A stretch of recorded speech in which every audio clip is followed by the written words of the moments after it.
Assalamualaikum warahmatullahi wabarakatuh. Perkenalkan, nama saya Tanti Novianti, NIM 0204222067, Prodi Hukum Ekonomi Syariah kelas 1C. Adapun tujuan pembuatan video ini adalah untuk memenuhi tugas UAS Bahasa Indonesia saya yang diampun oleh Ibu Junaida MPD, yaitu karangan ilmiah yang saya angkat. Judul makalah saya adalah bencana. Baiklah, saya akan membacakan apa itu definisi bencana.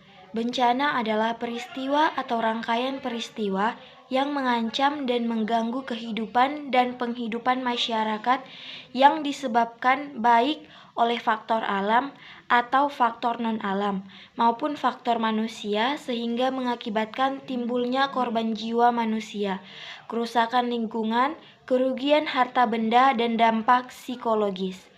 Dalam Kepmen nomor 17 Kepmenko Kesra X 95, bencana adalah peristiwa atau rangkaian peristiwa yang disebabkan oleh alam, manusia, dan atau keduanya yang mengakibatkan korban dan penderitaan manusia, kerugian harta benda, kerusakan lingkungan, kerusakan sarana prasarana dan fasilitas umum, serta menimbulkan gangguan terhadap tata kehidupan dan penghidupan masyarakat. Menurut Departemen Kesehatan Republik Indonesia 2001, definisi bencana adalah peristiwa atau kejadian pada suatu daerah yang mengakibatkan kerusakan ekologi, kerugian kehidupan manusia, serta memburuknya kesehatan dan pelayanan kesehatan yang bermakna sehingga memerlukan bantuan luar biasa dari pihak luar. Sedangkan definisi bencana atau disaster menurut WHO 2002 adalah setiap kejadian yang menyebabkan kerusakan, gangguan ekologis, hilangnya nyawa manusia, atau memburuknya derajat kesehatan atau pelayanan kesehatan pada skala tertentu yang memerlukan respon dari luar masyarakat atau wilayah yang tertekan. Selanjutnya kita akan masuk ke jenis-jenis bencana. Yang pertama, bencana alam adalah bencana yang diakibatkan oleh peristiwa atau serangkaian peristiwa yang disebabkan oleh alam, antara lain berupa gempa bumi, tsunami, gunung meletus, banjir, kekeringan, angin topan, dan tanah longsor. Yang kedua, bencana non-alam adalah bencana yang diakibatkan oleh peristiwa atau rangkaian peristiwa non-alam, antara lain berupa gagal teknologi, gagal modernisasi, dan wabah penyakit. Yang ketiga, bencana alam adalah bencana yang diakibatkan oleh peristiwa atau rangkaian peristiwa yang disebabkan oleh manusia yang meliputi konflik sosial antar kelompok atau antar komunitas masyarakat. Selanjutnya, kita akan masuk ke contoh-contoh bencana.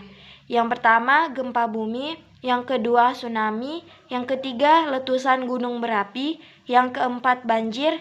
Yang kelima, tanah longsor. Yang keenam, kekeringan. Yang ketujuh, kebakaran. Yang kedelapan, angin puting beliung. Yang kesembilan, abrasi. Dan yang kesepuluh, kecelakaan industri. Selanjutnya, kita akan masuk ke faktor yang mempengaruhi adanya suatu bencana. Yang pertama, bahaya atau hazard merupakan suatu fenomena alam atau buatan yang mempunyai potensi mengancam kehidupan manusia, kerugian harta benda, dan kerusakan lingkungan. Yang ketiga, kerentanan atau vulnerability adalah suatu kondisi dari suatu masyarakat yang menyebabkan ketidakmampuan dalam menghadapi ancaman bahaya. Yang ketiga, resiko atau risk. Resiko bencana adalah interaksi antara tingkat ketentraman daerah dengan ancaman bahaya yang ada. Selanjutnya, dampak bencana. Bencana alam dapat mengakibatkan dampak yang merusak pada bidang ekonomi, sosial, dan lingkungan. Kerusakan infrastruktur dapat mengganggu aktivitas sosial. Dampak dalam bidang sosial mencakup kematian, luka-luka, sakit, hilangnya tempat tinggal, dan kekacauan komunitas. Sementara kerusakan lingkungan dapat mencakup hancurnya hutan yang melindungi daratan. Selanjutnya, dampak kesehatan berdasarkan tempat, umur, dan jenis kelamin saat bencana. Yang pertama, tempat. Di mana fasilitas air bersih dan sanitasi lingkungan yang kurang baik tentunya paling sering dialami di tempat bencana, dari mulai penumpukan sampah, bahkan menyebabkan meningkatnya vektor berupa nyamuk yang dapat menimbulkan penyakit malaria. Sedangkan pada kurangnya air bersih dapat menimbulkan potensi kejadian luar biasa atau KLB. Penyakit-penyakit yang ditularkan melalui media air atau waterborne disease seperti diare dan leptospirosis. Yang kedua, umur. Kelompok rentan meliputi yang pertama, bayi, balita dan anak-anak. Yang kedua, ibu yang sedang mengandung atau menyusui. Yang ketiga, orang lanjut usia, ibu hamil dan balita dan anak-anak. Di mana praktik PMBA atau pemberian makan bayi dan anak yang terganggu pada situasi bencana dapat menyebabkan menurunnya gizi ibu, bayi, dan anak, serta menyebabkan terganggunya pertumbuhan dan perkembangan anak. Yang ketiga, lansia. Dengan buruknya keadaan lingkungan dan gizi di lokasi bencana dapat menyebabkan kurangnya imunitas tubuh sehingga membuat meningkatnya ketentraman pada lansia.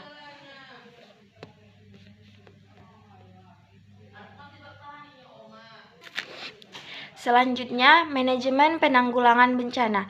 Menurut Ramli 2010, manajemen bencana merupakan suatu proses terencana yang dilakukan untuk mengelola bencana dengan baik dan aman melalui 3 tahapan berikut. Yang pertama, prabencana, yaitu kesiapsiagaan. Yang kedua, keringanan dini. Yang ketiga, mitigasi bencana. Yang kedua, saat terjadi bencana. Dalam tahap ini dibagi dalam tahap tanggap darurat dan penanggulangan bencana. Yang pertama, tanggap darurat. Yang kedua, penanggulangan bencana. Yang ketiga, pasca bencana, yaitu rehabilitasi dan rekonstruksi. Selanjutnya kita masuk ke upaya penanggulangan umum. Yang pertama, tahap pencegahan dan mitigasi. Tahap pencegahan dan mitigasi bencana dilakukan untuk mengurangi serta menanggulangi resiko bencana. Yang kedua, tahap kesiapsiagaan. Tahap kesiapsiagaan dilakukan menjelang sebuah bencana akan terjadi. Pada tahap ini, alam menunjukkan tanda atau signal bahwa bencana akan segera terjadi. Selanjutnya, tahap tanggap darurat. Yang pertama, menyelamatkan diri dan orang terdekat. Yang kedua, jangan panik. Yang ketiga, untuk bisa menyelamatkan orang lain, Anda harus dalam kondisi selamat. Yang keempat, lari atau menjauh dari pusat bencana. Tidak perlu membawa barang apapun. Yang keempat, tahap rehabilitasi dan rekonstruksi, yaitu bantuan darurat, inventarisasi kerusakan, evaluasi kerusakan, pemulihan atau recovery, yang rehabilitasi atau rehabilitation, rekonstruksi, dan melanjutkan pemantauan. Baiklah, sekian dari hasil makalah UAS Bahasa Indonesia saya. Kalau ada kekurangan atau ada kata-kata yang salah, saya mohon dimaafkan. Terima kasih. Wabillahi wabil taufiq wal hidayah. Assalamualaikum warahmatullahi wabarakatuh.